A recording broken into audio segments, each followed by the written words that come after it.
So let's start with a short practice time together. Thank you for being here. These are some of my most important favorite topics to be talking about with students. So really glad to have you here. We'll start with a short practice. I'll open us up with a discussion, and then I would really enjoy hearing what your questions or reflections are. So go ahead and take a comfortable seat. You can rest your hands in your lap. With your eyes closed, and whatever else is swirling in your life, whatever that stuff might be, let's imagine a boundary like a moat around a castle. And that boundary puts everything unimportant to this moment outside of the moat. And let yourself bring into this moment what is important for you.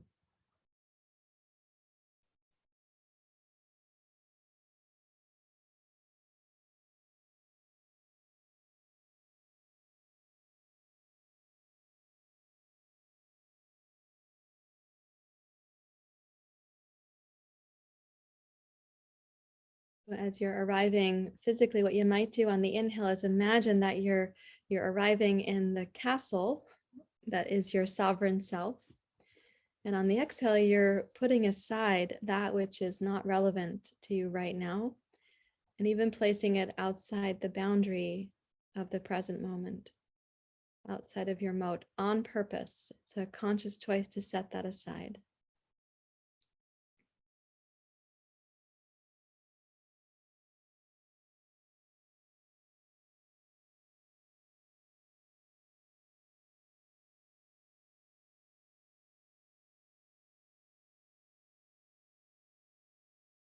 And then to help us get this sort of surround sense of space or permission to be here more fully, what we're going to do is use a short practice. So I'd like you to interlace your fingers and push the heels of your hands forward.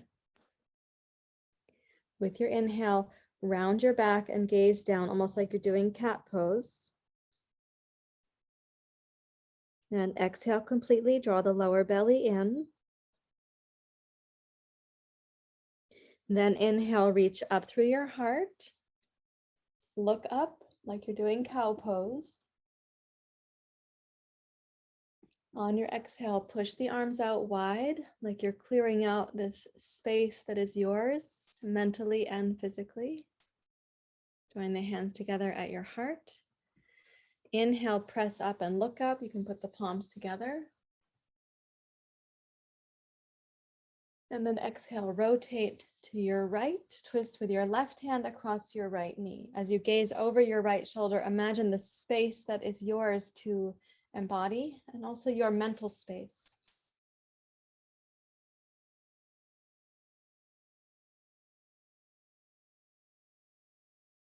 And then inhale, raise your arms back up, palms together, look up. And exhale, rotate to your left. Gaze over your left shoulder, gazing at not just physical space, but also mental space.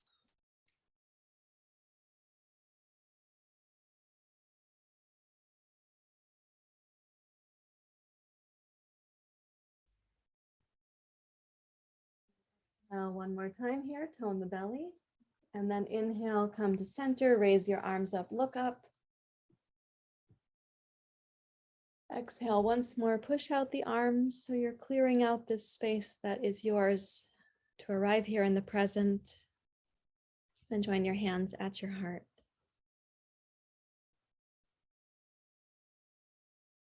And then appreciate your efforts to be here. You're welcome to bow your head to your heart. Release your hands and open your eyes. Okay, so really one of the things that happens in Hunger, Hope, and Healing, of course, we have our relationship to food and our bodies, and we can feel like that gets very confusing. How much to eat, when to eat, what not to eat, what to eat. Do we weigh ourselves? Do we not? Like there can be this enormous amount of confusion just around some of the, what people might think of as like normal or ordinary daily activities. And yet that confusion is understandable. If we also look at, is it possible that generally speaking, we have some confusion about boundaries, clarity, rhythm, routine, how we care for ourselves, how we care for others, where we put ourselves on the priority list, all of these things. So just to make clear, there's differences between having a personal boundary, like what you sense is your boundary, like your moat, and then having a relational request of somebody else. A relational request is like we're requesting something, but it's not communicated as a demand, right? And yet for lots of us, what has happened in life is that we have experienced demands, criticisms, expectations, even like a kickback reaction if we haven't done something that wasn't even vocalized for us to know we were supposed to be doing. We've upset somebody in the family. We didn't realize we had done that. An unspoken kind of family frustration might then ensue. There's a trickle-down effect. We internalize this family culture, and we have that embedded in us. We go out into the world as adults. They've had the same experience. They've had family culture internalized. And one of the ways that we can sense that each individual has a kind of family culture is if we travel to a foreign country and we can sense the difference in their general culture relative to ours. So like my culture, I'm an American, so I mostly experience the world. When I travel, I sense myself as an American. I sense myself as a woman. I sense myself as a certain age in my life. When I'm at home, I don't have to think of myself as an American because I'm here in America. So I do still sense myself as a female, certain age, certain skin color, all these things. But when I travel and I'm in India or Mexico or Peru, I feel like, oh, I'm an American and I'm in this other culture. And in some cases, they sit closer or they talk faster or they talk slower, or they say yes, but they mean no, and you're supposed to figure it out, or the head is going in different directions and you're not really sure what yes or no is. And for them, it's very culturally the norm, just like it is for us over here to have certain ways that we behave. And yet we can start interpreting that how they're behaving is other, it's alien, it's different. And we can even feel like somehow we're beholden to understand that. We can orient that we have to kind of get them, and how come they're not getting us? What if we turn that around?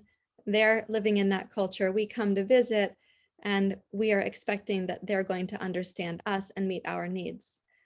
Part of that is that the places that I've traveled to, we're in the dominant culture here in North America, particularly in America.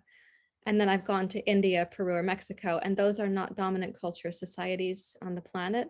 So there is even a cultural thing there where when I'm traveling and I'm paying the tour guide or I'm paying the hotel person or the taxi driver, I'm expecting them to understand me and to meet my needs and my group's needs. But if I even pull that back and say, okay, I'm going to a certain culture, how can I be culturally adaptable and educated? How can I sense that there's a culture there for them too? Now that's like country to country, or we might even say the south of this country, the New England, the West Coast, right? The Midwestern parts of the world, like Texas here in the US, like these all have then like little miniature cultures. And then we have our family cultures too.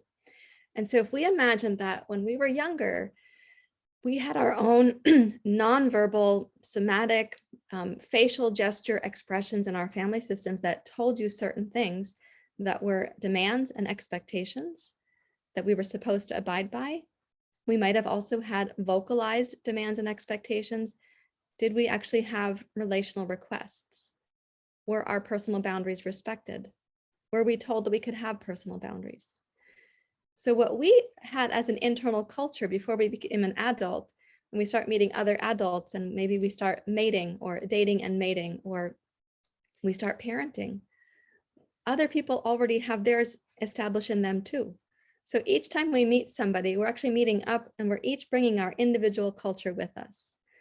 So if we can sense that the other also has their conditioning, they also have their way of being, we can be sensitive to our sort of vulnerabilities, our susceptibilities, but we can also say, they probably have some too. And that's a thing that gets missed a lot, is that we feel our anxiety or our susceptibility or our vulnerability. We can feel that, and we forget that the other person also has it, like the banker, the postal clerk, the grocery clerk, the coworker, the boss, the person you're supervising, your neighbor. Like, we don't have much in this culture of talking about, oh, my susceptibility just got activated. Oh, I just felt really vulnerable when you said that. Oh, I started interpreting you. I'm kind of telling myself a story about you right now because you said this with your face, but this with your words. We don't vocalize that to each other. If we did, there'd be a lot more intimacy. We would actually know each other quite a bit better. We'd know ourselves better too, because those wouldn't be unspoken. They would be spoken, and somebody else could say, oh, I didn't mean that at all. There's nothing on my radar screen that feels judgmental of you right now. Maybe you brought that with you to this moment. And so this kind of, our history is showing up in the now. Our history is also showing up with each other. And we often don't think that the other person's history is there. And we can get into this thing where we forget that our history is also there, right? So when we start realizing those kinds of things are at play, we can have our perspective. And then there's this really important thing that matures us as a human being. We can take the perspective of the other. We can imagine the perspective of the other. How are they experiencing me? What might they be experiencing in themselves? Can I be curious about that? Now, it's possible that I cannot be curious about it because I'm so resentful and so burned out and so frustrated, and they've been walking all over my needs and sort of dismissing me or disregarding me, or they've been unkind or disrespectful, and I can't get curious right there about their experience. I can't take the perspective of the other because my wounded parts are really hurting. And yet, then it's possible that we go for some internal healing and we start seeing when this sort of person that I was just describing is acting in those ways, that it's about their limitations. It's not about our worth. It's about their limitations. I'll say it again. It is not about our worth. But to really know that, to land in that, and to feel solid there, we have to have our own healing work. To really have a sense of healing the vulnerabilities, the susceptibilities, we need empathy, support, connection, camaraderie. We need to know other people's experiences for their own healing process. We need to have a sense of that. And as we're undergoing that healing process, we begin to see where our personal boundaries could become more and more clear. Some of those personal boundaries are going to be things that are very ordinary, like what is our preference when we go to a restaurant and we get to make an order for ourselves. Somebody else does not get to order for us. We say, oh, I'm going to order for myself. That's an ordinary task, but for some women in the world and some women that I worked with, somebody else has been ordering for them. And to come into that sense that they get to order their own meal is actually a breakthrough. Some other things that might be ordinary or the norm in different families are, for example, having a curfew for a child. That boundary is for the safety and welfare of the child. Then we have a curfew. You have to come home by a certain time because I'm still responsible for your development. While you are this age and this age and this age, I'm still responsible for your development. That's a normal boundary, a customary boundary for a parent to have with a child. We can see that it's for the child's safety and development and for the relationship to make sense and have some respect. But how is it communicated? Is it communicated harshly, or is it communicated with some education, some respect for the child, some reciprocity like this? Another very common boundary, a thing where people don't ask questions or push against, are we have a driving age, we have a drinking age in this country. We have an age at which you're allowed to vote. So those are actually boundaries of sorts because it's a boundary for society. We also, I would be unlikely to override somebody else's allergy. For example, if they came to my home and they were allergic to strawberries, I wouldn't serve them strawberries, and I wouldn't feel insulted if they didn't eat strawberries out of my garden. You know, I wouldn't be offering, if you really loved me, you would eat this strawberry.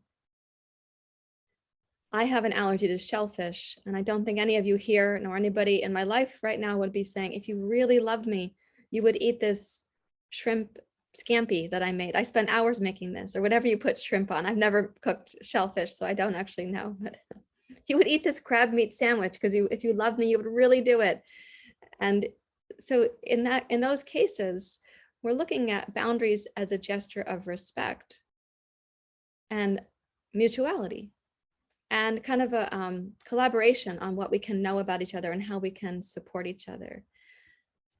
But sometimes what's happening in other parts of our relationship is people say, if you really loved me, you would do A, B, or C. If you really respected me, you would do E, F, and G. And so now I'm making a demand and I'm interpreting their resistance as being about me, or I'm interpreting their confusion as being about me. I have to check how I've communicated my request, my relational request, based on my personal boundaries. I have to check, how have I brought this forward? What words am I using? Am I making this a relational request, but it's actually a hidden demand? Is it kind of laced with resentment from the past? And now I'm just putting beautiful words on top of it and trying to be a better communicator, but I'm really still holding my resentment. I'm still really holding my frustration. I've got another strategy for how you're going to respect me, and I'm going to put it forward like a personal boundary with a relational request.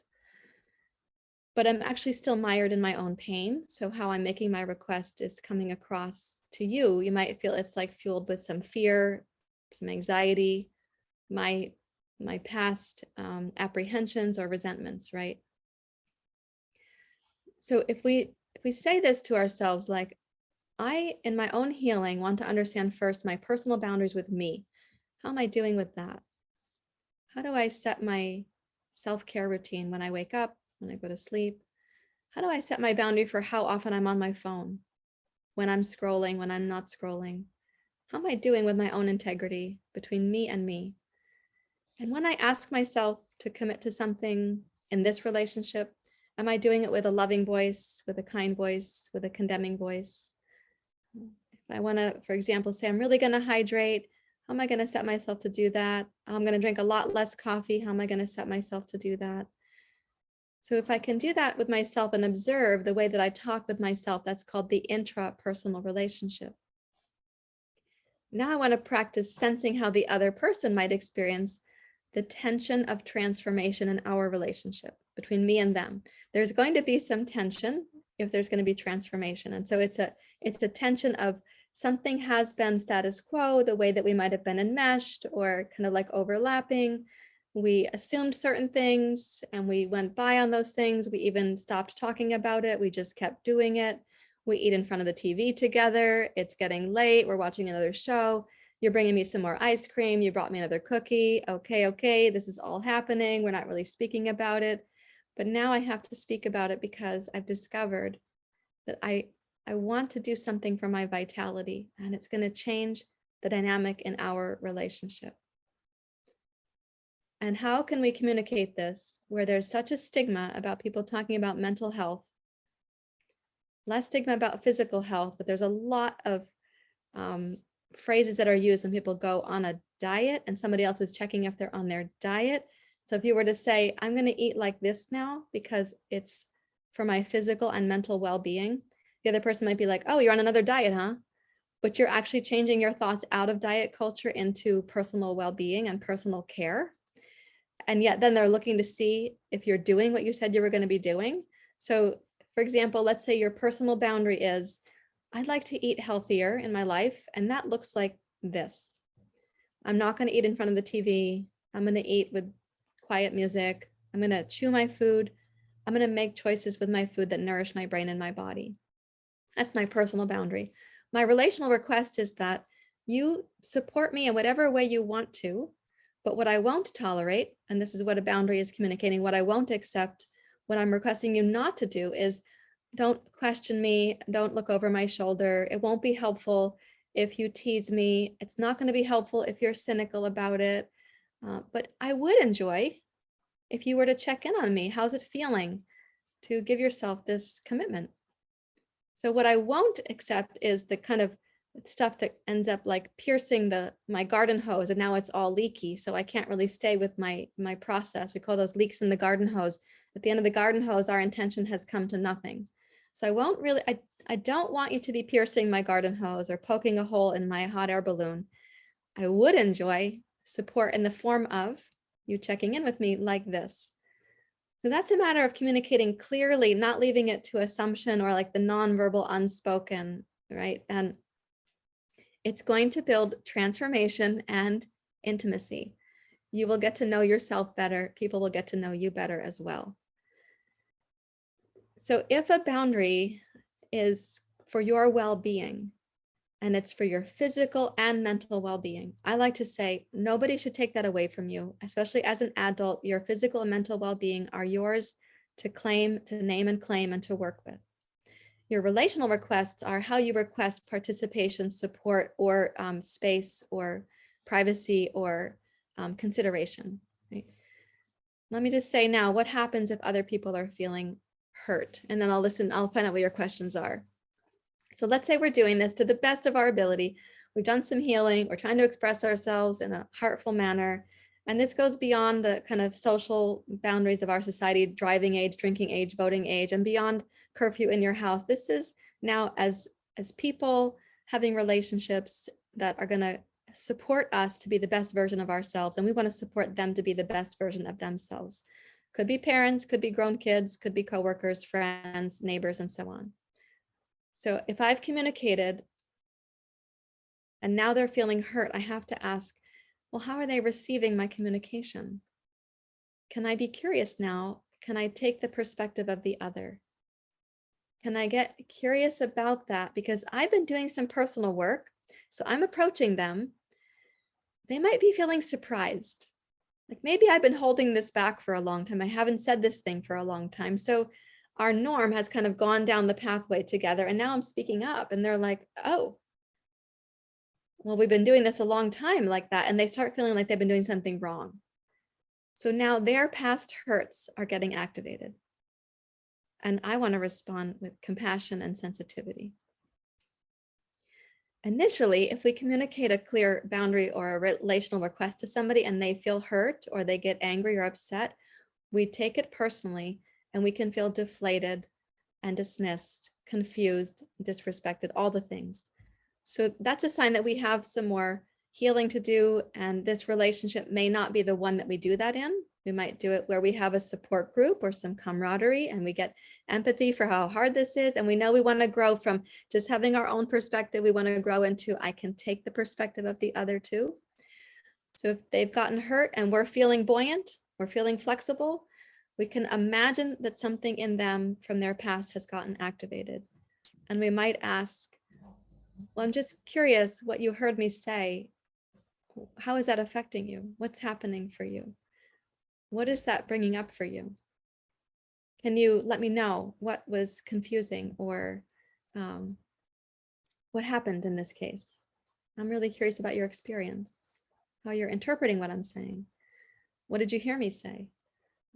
Is this going to be something that I'm impinging on you somehow, or you're interpreting it as I'm criticizing you? So you can even kind of give people a chance if they don't have the words, because it could be hard for somebody to say, I'm feeling criticized. I'm feeling impinged upon. I'm feeling like you, they often will say things like, I feel like you don't love me anymore. So it's become this really big thing. I feel like you don't love me anymore. And now it's everything about love. But actually they might be saying, I feel scared. I'm not sure what's expected of me. I feel like the steady ground that we have established is changing, and they might not be able to say those things. So can we take the experience of the other into our consideration, and maybe we can even vocalize some of it to them? Like, is this possibly what you're feeling? I'm wondering what's happening. What do you know about what's happening? I want to understand how you're hearing me. And if they say, I'm just really hurt, you can say, oh, it really pains me to know that you're hurt.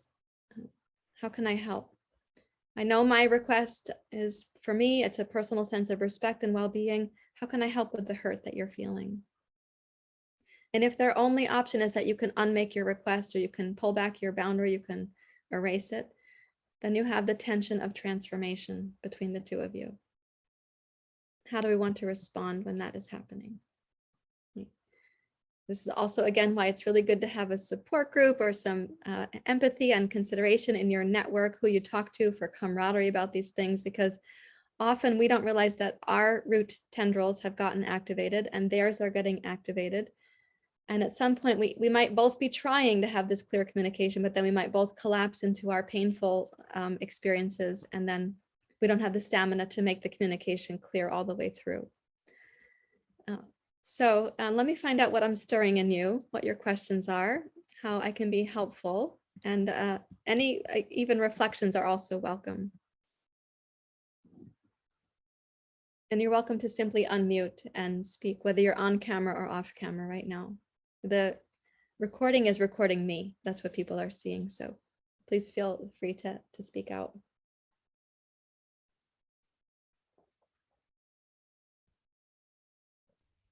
Yeah, Ellen. Yeah, so this is stirring up all kinds of things. And so have your talks this week, because I'm not, I'm learning how to establish boundaries. So number one, setting boundaries with myself, because I'm home alone, right? So there's not anybody that's going to be bringing me food. But I did set a boundary with my daughter and her boyfriend, fiance, whatever. And when they were living with me kind of off and on, they still are, I think, I'm not sure, but I asked them, I'm really focusing on my health, and you're welcome to stay here, but please don't bring in any sugary, salty, processed, snacky food, because I just can't have it in the house. And they were all with that because they were being healthy. And so we were doing really well, and then they started not being so healthy, right? And so they started bringing things in, and I didn't say anything.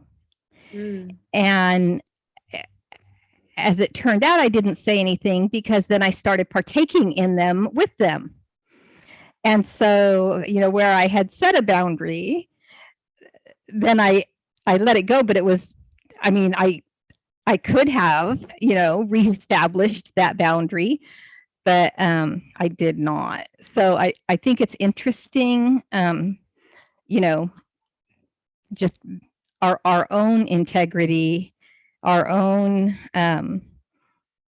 doing what's right for us when we know it, So anyway, that was kind of interesting. Really excellent example. Can I take that example for a moment? And you can, of course, share more things as you like. It's a really good example because you made a clear relational request based on a personal boundary. Excellent. And then they also shared the value of not having the sugary things. When they brought them into the house, it was easier not to say something to them and then easier to partake of. But the first thing that happened is you didn't speak up to them. And there's somewhere inside the resistance to speak up, to say the thing. What do you know about that moment right there? So that's an issue for me. And it has been, because as a child, I was never encouraged to speak up. I was always encouraged to be quiet, to let it go, to ignore it, to, come on, just, go along with us. My family were very private with like neighbors or anything. They were really good people, but they, it was really weird. So finding voice is I got better at it in my job and my career because I had to.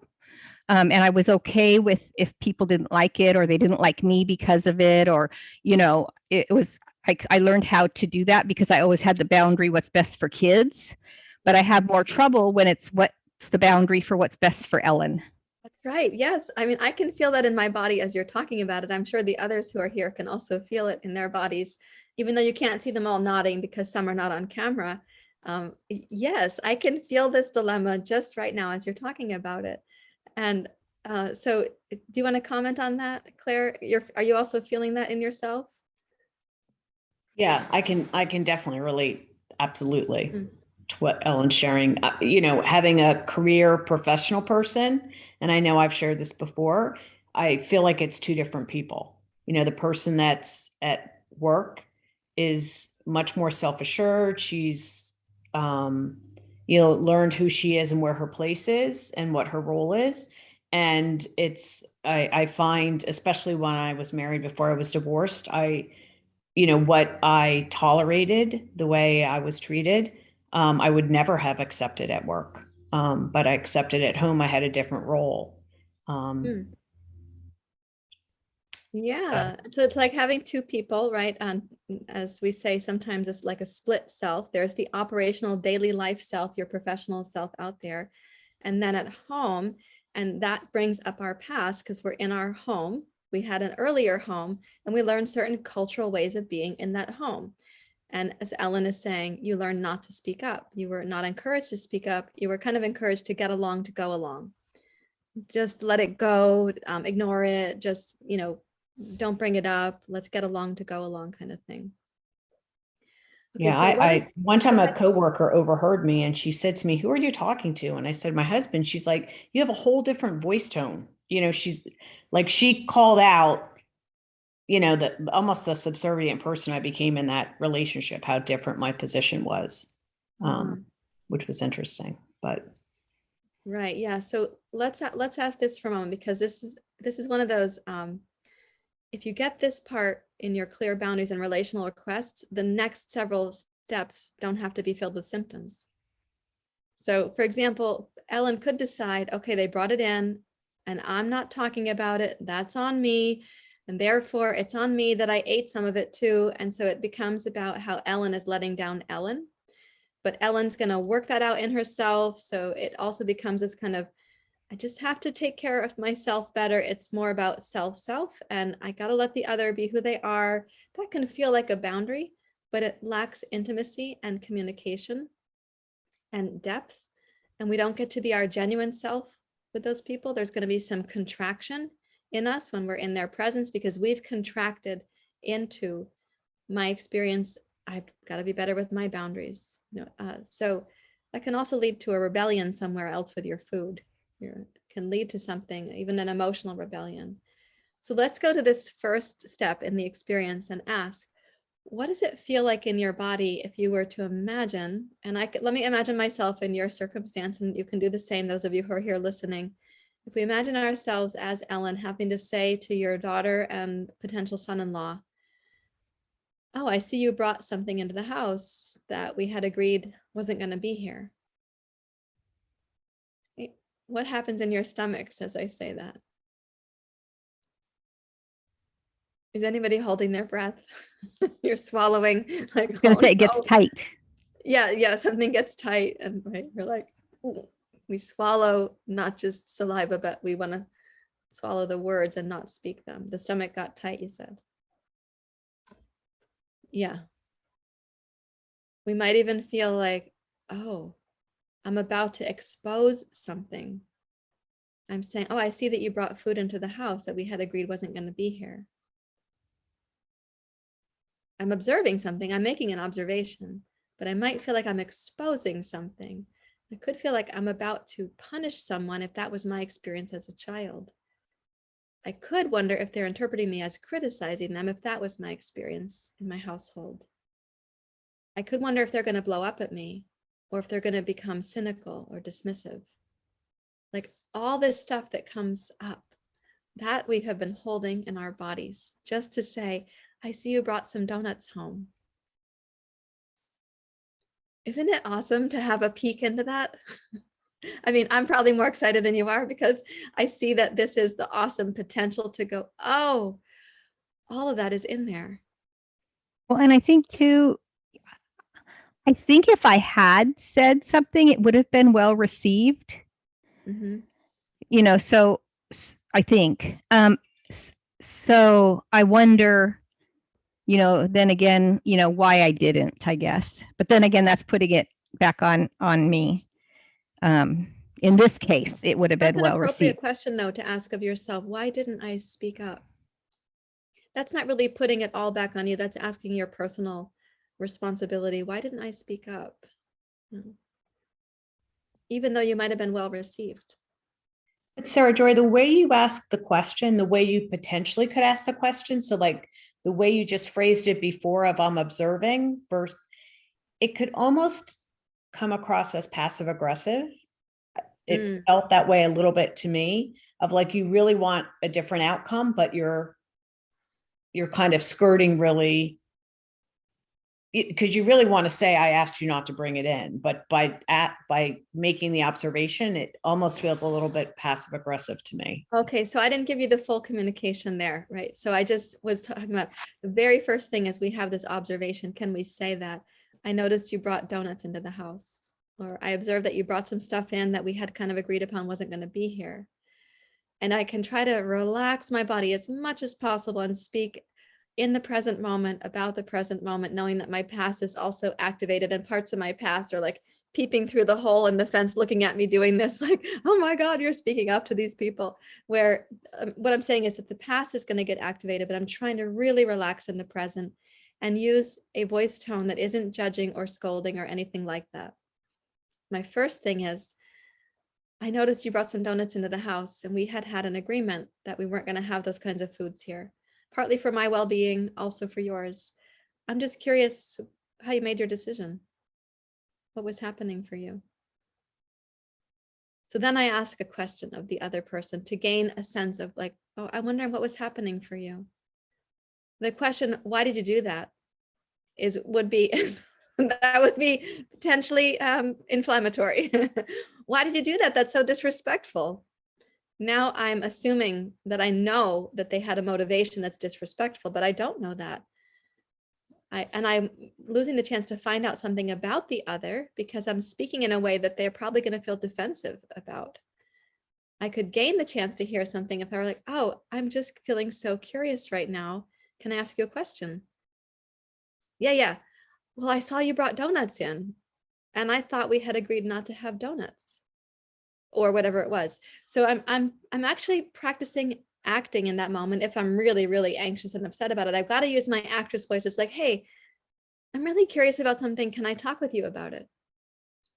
But if I say, like, I'm feeling panicked and insulted and disrespected and overwhelmed, and I say, hey, can I talk to you about something? I got to talk to you about something now. Then that's really different. So the way that we're saying those things is really going to matter. And I'm recommending that you rise into your curious actress, the part that could get curious, right? In this particular situation.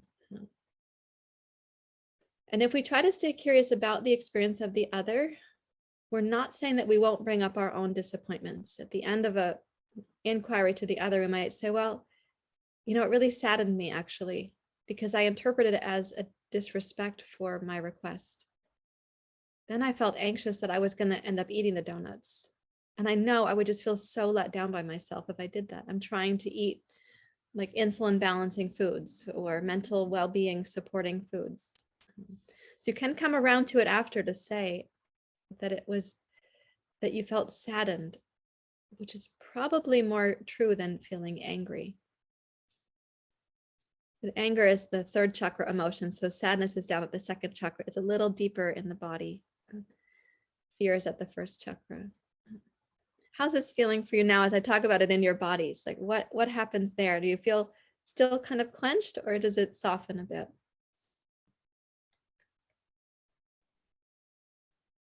It softens. I think that often what I do is I answer those questions in my own head for them. Uh-oh. I think I know the why, right? Yeah. It's that monkey mind, right? That's always going. The thoughts are always going. But it's the same thing as when I am learning how to listen to learn, not listen to respond. So it's the same thing that, I will learn more about people if I give them the opportunity to tell me what's going on with them instead of assuming that I know. Yeah. Yes. When we start answering the questions for them, that is usually a hint that we're thinking like our history. We're in our history. And it's also a possibility that we had parents who thought for us and told us what we were thinking. Even if we weren't thinking those things, they told us what we were thinking, and that became what was true for them because their history was activated when they were parenting us. Does that make sense? Yeah.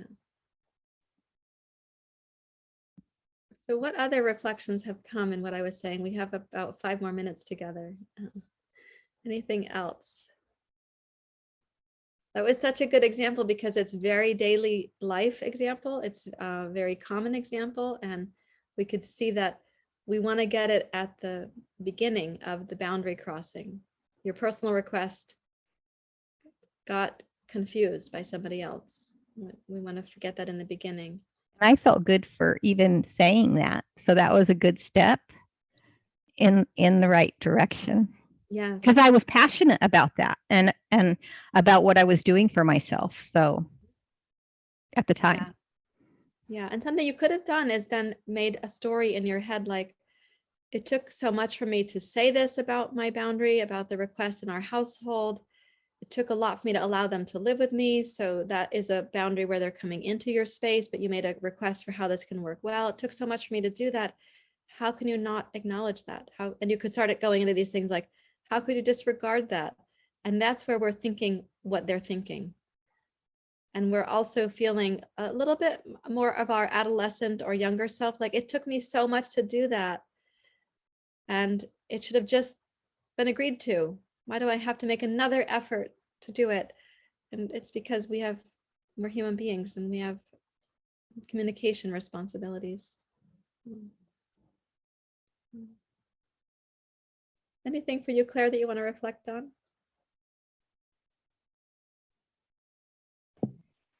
Like Ellen, I live by myself and I don't have kids coming in and out like you do. So what I'm working with or thinking through is internal. So it's setting boundaries for myself and then disrespecting them. So to me, that's more frustrating or sad. I don't know how low I need to go in the chakras, but, so I'm in control of those decisions, right? And I'm making those decisions to set those boundaries and then to void them. So that's a challenge. Yeah. So if we take the interpersonal example of somebody else seems to cross our boundaries, whether we stated them or not, we feel it, whether we vocalize it or not, something is happening and we eat over that. This happens a lot. So instead of vocalizing it back to the person, I eat something about it, or I eat to calm that down. I don't correlate them, but usually there's a correlation there. Mhm. So in this interpersonal way, something upsetting happened. We felt let down, betrayed, disappointed. We had all these emotions. We had words about the emotions.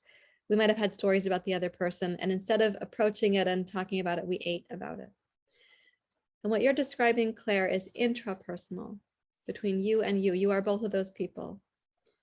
And you are the third part that goes to the food. So you make the request, you have a sense of what your request is of yourself, your commitment, your self-care celebration. Something happens between you and that part, and a third part comes and eats the food. So these two parts can't communicate. Is there any part of you that feels like that request that you're making is frightening? It's scary. Like, what if you actually kept all those commitments? The food eater part is coming in between these. It's like a mediator, but it's numbing you to, so these two parts can't communicate. The part that wants the commitment, the part that's afraid of it, the part that eats to, so that they don't have to get to know each other. Yeah, I don't know. I'm trying to figure that out. I mean, oftentimes a boundary is about eating, and I just, so it's not using the food because I crossed the boundary. The boundary is food, so it's what your food plan is for that day. And then, Right. You select to eat something that clearly wasn't part of your plan. Yes. Yeah. Okay. So, and that's what I understood, that you're talking about like a food boundary. So here's your food planner for the day. And another part of you has other kinds of emotions going on, like maybe some fear of, if we do that whole food plan, am I still going to be hungry? Will it be enough food? Or if we have that food plan, is it going to be boring? Am I going to be satisfied? Or if I have that food plan, what emotions am I going to have to feel? Like, am I going to feel my loneliness? Because I'm on this is a cleaner way of eating. So I don't have like decorations around the edges with other kinds of food coming in. What will I have to feel? What emotion might be there that I'd have to be with? So this other part is having this like, oh, look, she's set up a food plan. What is this going to mean for us? And a third part comes in and says, don't worry, I'm going to eat this food that's not on the food plan. It's like the sabotager part. Mhm. Are you following how these, this is my puppet show? Yeah. Yes. Yes. Yeah. So this is the place I would get really curious, because based on my knowing you, I think your food plan is probably reasonable, compassionate, considerate, healthy, holistic. It doesn't sound like it's a super restrictive, like punishing kind of food plan. So I would get curious about the emotions that are happening on the other part. Yeah, I think it's the eat, which you talked about, whether it be eating or scrolling. Yeah, it's the numbing. So it's the choice to numb over the choice to stick to the plan. Okay, so the plan maker has some wisdom. She knows it's not great to be scrolling or eating certain things. The scrolling, eating, numbing part is blocking communication from what you would get to discover over here. So this one's also a little bit like we call it a protective mechanism. A protector doesn't want this part to have to feel. Mhm. It could feel like a rebel also, because it's rebelling against the plan maker. But it's also protecting the vulnerability over here. So you could ask yourself, gosh, what emotions would I have to feel if I wasn't scrolling? If I wasn't eating? What would I have to feel? Can I support myself in feeling that? Can I give myself the gift of feeling that? Because it's also the gift of becoming free from this dynamic that these parts are doing. And I'm thinking that journaling will help me have a place to name or acknowledge, what that feeling is, versus, not being like, it's a way to express it, to understand it. You may even want to do your non-dominant hand journaling, like the non-dominant hand and the dominant hand are writing back and forth to each other, as we've done before. Mhm. Often we tap into a younger view, and that can be really helpful. We don't want to be too intellectual about what this feeling part over here is, because she's probably sensitive and not the intellectual sort. Does that make sense? I find, I've done the eating with the left hand, which has slowed me down and made me very aware. And the writing is rarely difficult. I find that I get so distracted with being able to do it that I lose the conscious thought. I don't know if that makes sense. It takes me too long to capture the thought, and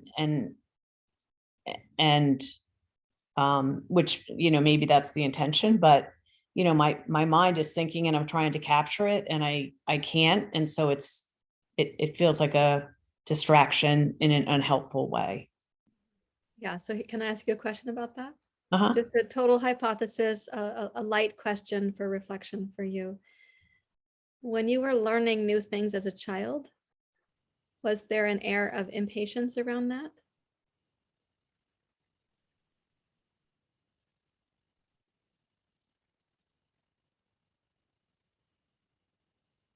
I don't know. I'm trying to think of an example. I don't remember. I can't think of good examples of. Let's say learning to tie your shoes. See, I don't remember. I don't remember any of that. But did you ever have to learn to eat with chopsticks? Yeah, but with my right hand. But you still had to learn it. You had to learn Yes. something. And do you recall what that learning curve was like? How people responded to you? I don't. Can you Like the imagine? examples I'm thinking of learning things, I don't necessarily remember there being other people involved. More like Learn things to I use taught myself. Okay. Well, let's Like I don't talk about. remember learning to ride a bike or. Oh, probably you didn't learn that all by yourself, that one. No. Mhm.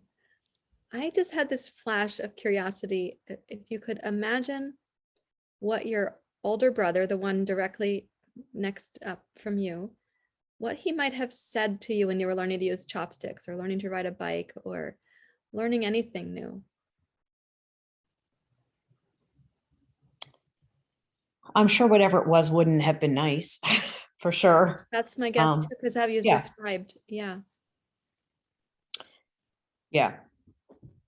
So his typical, he always just told me I was a fat pig. So Mhm. So whether it be, I don't need to eat with chopsticks because you're a fat pig, you shouldn't be eating, or, go ahead and learn to eat with chopsticks. Maybe you'll eat less food, Mhm. some mean aspect to it. Yeah. Yeah. So I'm just sort of sorting that through because I have known you in the program and it gives me some additional like vignettes to come from. And so when you're struggling to write with your non-dominant hand and it's hard, I would encourage you to try to stay with it to see, it will get easier, but to see what is happening there. Like that's a micro view of your early life as well.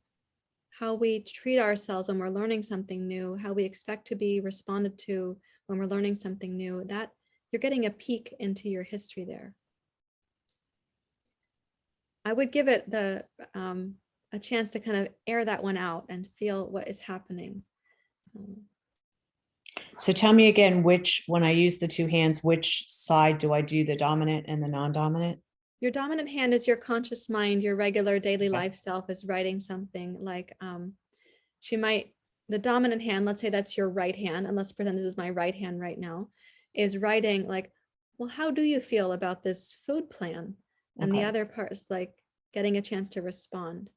And it might be really hard for her to respond, especially if part of that is the you that was bullied by your brother and called a fat pig and criticized.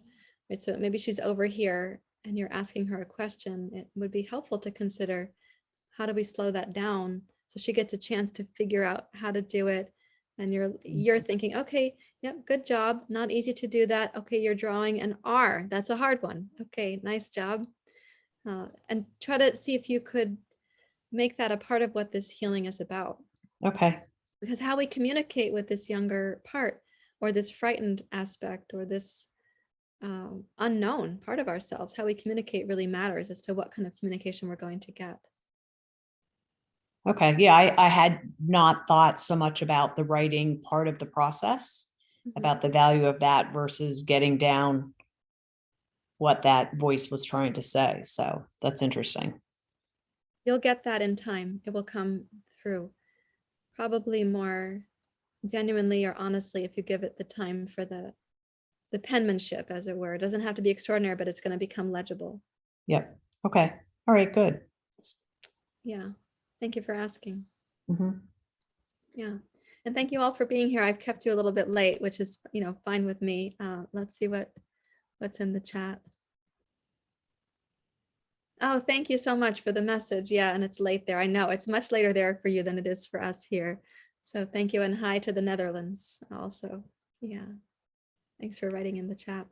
Yeah, thank you all very much for being here. And this will get posted so you can listen to it again as well, because it's like concentrated laundry soap. It goes a long way. So I sometimes say, maybe you'll play me back on a slower speed. Here, like, let's do 0.75 and see if you can take in a little bit more, or play it back in pieces and take something in your body also. Thank you once again, and I'll see you next time. Okay. Namaste. Have a good evening or a good morning wherever you're listening from.